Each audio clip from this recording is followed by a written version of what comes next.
Hi there, it's Debbie with a Pick and Coop Farmstead. I'm back at it again. I figured as long as my sourdough starter was active, I'd go ahead and make some focaccia. I tried it a couple of weeks ago and I had some frozen blackberries that Gabby and I picked last summer. And instead of making a savory focaccia like with rosemary, garlic, that kind of stuff, I wanted something sweet, and I've seen where people have done like apples, cinnamon, that type of thing. It turned out really good. So today I am going to go ahead and mix up the dough, and then once it rises, I've got some apple pie filling that I canned this last fall. I thought, why not give that a try? So come along with me and let's just hang out and make some focaccia.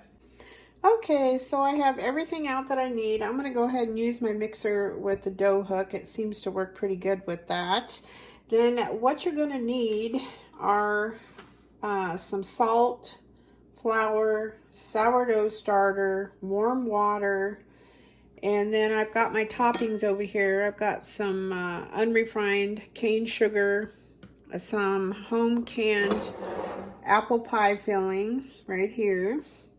And then I'm going to sprinkle a little extra cinnamon on top. So it's kind of, we've got to make the dough first, let it rise, then we can come back and actually do the focaccia part. So I got this recipe from evabakes.com, and I'm going to go ahead and put a link to her recipe in the comments. The original recipe is for savory, and it calls for olive oil, but I'm going to go ahead and use avocado oil because there's really no taste to that. You don't want to use olive oil with something, which I'm sure you already know that, with something that is sweet, because you'll get that olive oil taste.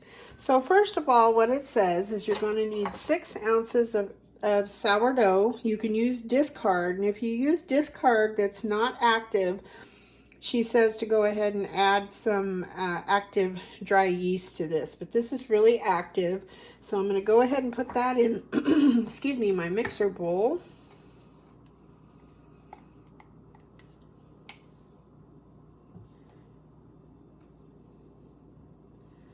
So we've got 6 ounces of that. 1 1/4 cup of lukewarm water. I'm going to go ahead and pour that in. And then her recipe calls for 1 cup of all-purpose flour. You can use a white whole wheat, she says, and 1 3/4 cups of bread flour, or you can use all-purpose flour. So I've totaled those two. So we've got 2 3/4 cups of bread flour, because that's all that I buy. You go ahead and add that in.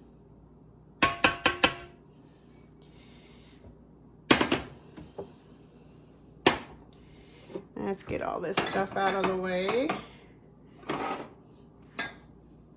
And she says 2 teaspoons of salt. I'm just going to add a little pinch because I'm not doing savory, I'm doing sweet. Anytime you make something sweet, you always want to add a little bit of salt to that. Lock your mixer. I'm just going to, well, you need to plug it in first. I guess that's most helpful.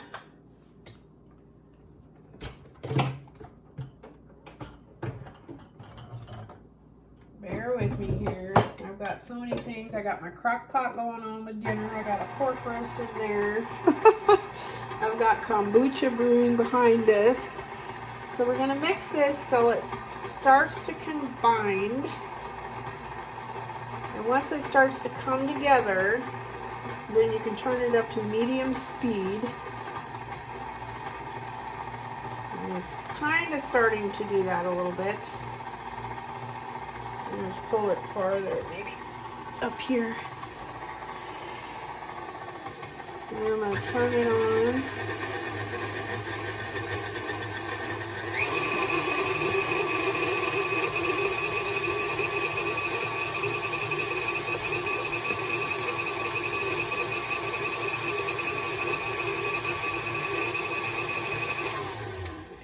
Now, if she says if it's still too wet, you can just add a little more flour as needed. And I did find the first time that I made this that the dough was a pretty wet dough. So I kind of over measured the first time. We'll just add a little more, see how that works.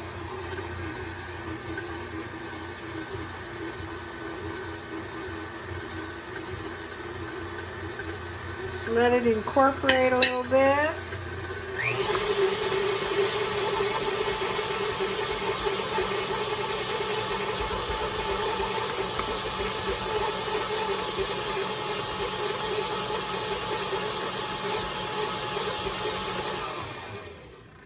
Now she says, I believe that the dough should not stick to your fingers.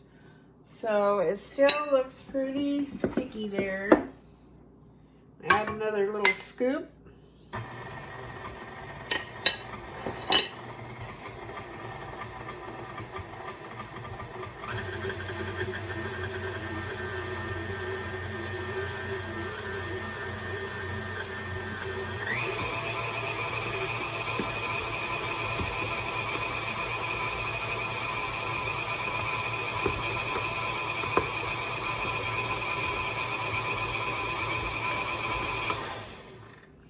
I'm going to lift this up, and it's still pretty sticky. It's sticking to my fingers, so we're going to go ahead and put another heaping teaspoon or scoop in there.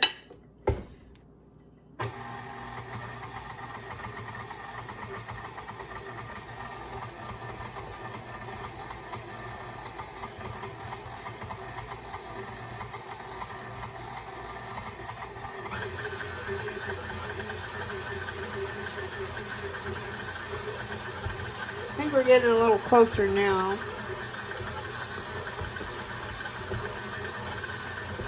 And it's starting to come away from the sides and the bottom of the bowl there.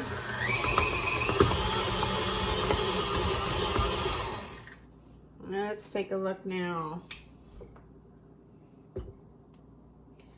Still a little sticky, but it's getting there. I think I'll add just a smidge more flour.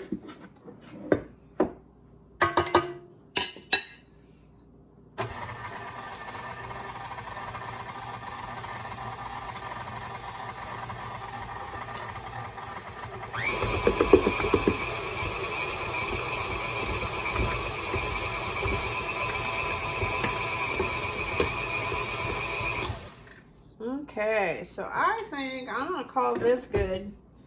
It's still just a little tacky, but not too bad.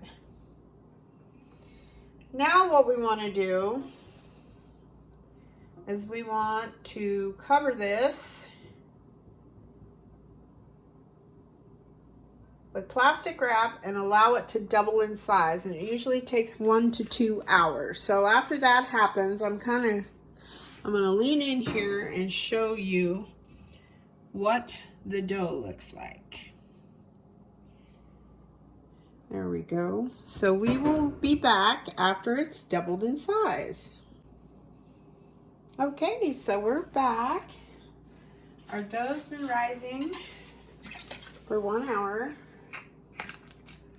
And then I have crumpled up some parchment paper. I saw on one of the videos I was watching, I'm sorry I can't remember who it was, where they crumple their parchment paper and it makes it much more manageable. Today was the first day I tried that and they were not kidding. That is awesome. So you're going to measure out 2 tablespoons of your avocado oil.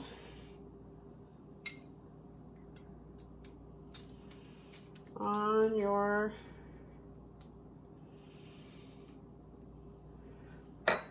parchment paper. And then I've got my dough scraper, and I'm going to scrape out my dough onto the parchment paper.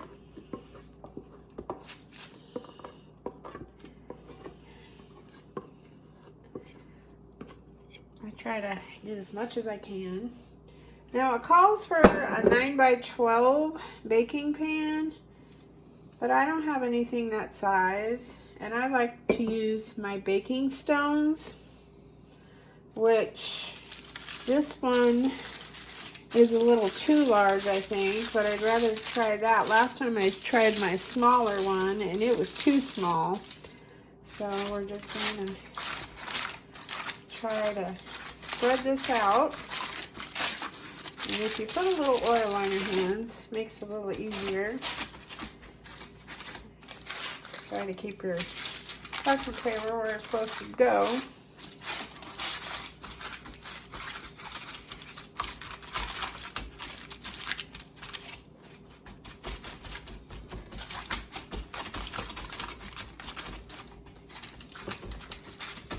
Just kind of push it and massage it all at the same time.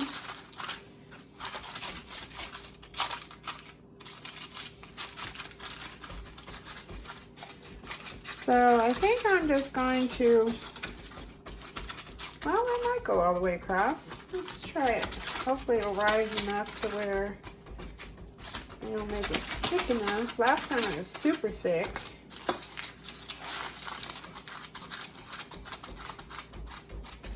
Okay, so now we're going to want, I'm going to turn the page here. Got your dough.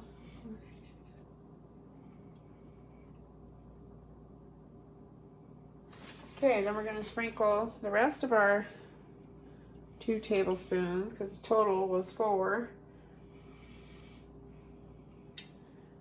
She says 1 to 2 on the top. I just went ahead and did the whole 2. And I'm just going to rub it all over. And then we're going to massage it.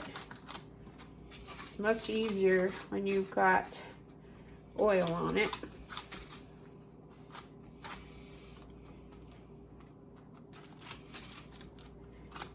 There we go.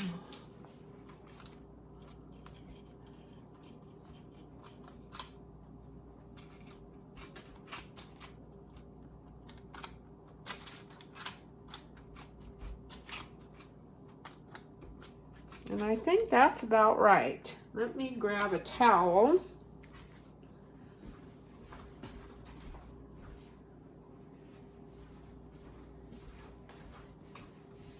And I'll bring you a little closer so you can see what it looks like.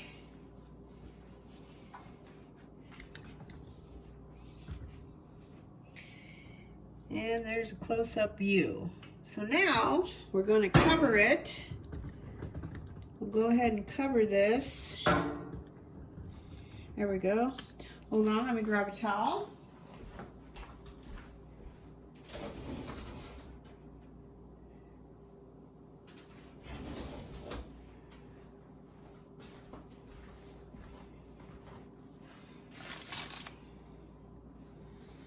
Go ahead and cover it. And then we have to let it sit for another hour. And try not to let the towel touch it because I don't want it to stick to that. Maybe I'll just use plastic wrap. Yeah, towel will be all right. Then we'll see you in an hour. Okay, we're back. It's been about an hour. It's puffed up there. So you take the plastic off. I've preheated the oven to 500 degrees. And what I want to do is open up my apple pie filling I made. And I think I'm going to drain some of the juice out of that because I don't want my bread to get soggy.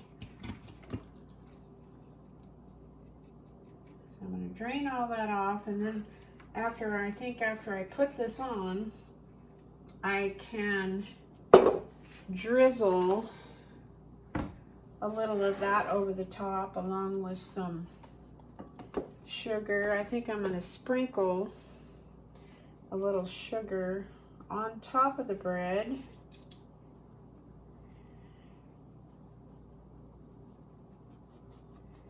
There we go.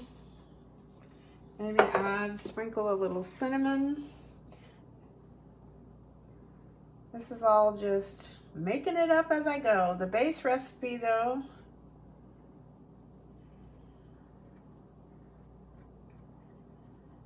is the one that I used the other day.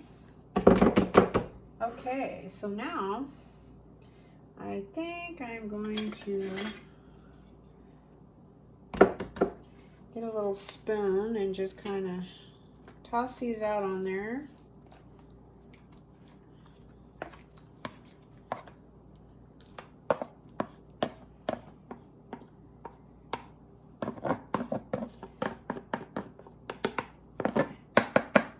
And what I did when I did the blackberries, I spread them all around. Once I got them kind of evenly coated here, I kind of just pushed them gently into the dough, so that way the dough kind of puffs up around them. There we go. Close enough. And then I just kind of pushed them down.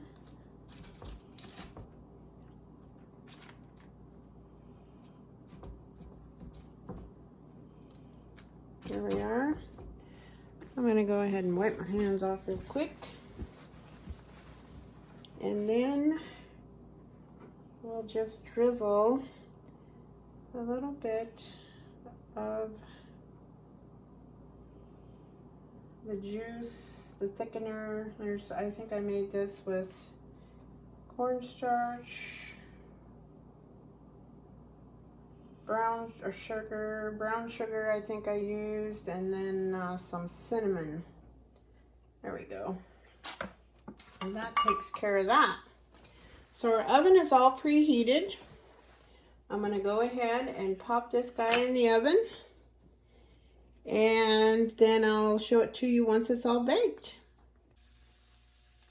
And there you have it. So what you do is you cook them at about 500 degrees for 15 minutes. Turn your pan around, turn it down to 450, and then cook it for another 5 to 15 minutes. I cooked this for about another 10 minutes because the dough was thinner just because I used a larger pan. But boy, I wish you could smell this. It smells good. The hubby's going to be happy. He'll have something yummy to take in his lunch tomorrow. So that's all I have for you on the focaccia. And again, I'll put a link to evabakes.com. I'll put that down there. And I just converted this. You can make a sweet one, you can make a savory one, you can put rosemary in it, garlic, onion, whatever you like. I mean, the sky's the limit with this recipe. And so hopefully you guys are having a great day wherever you are and the sun is shining. I'll talk to you later. Bye-bye.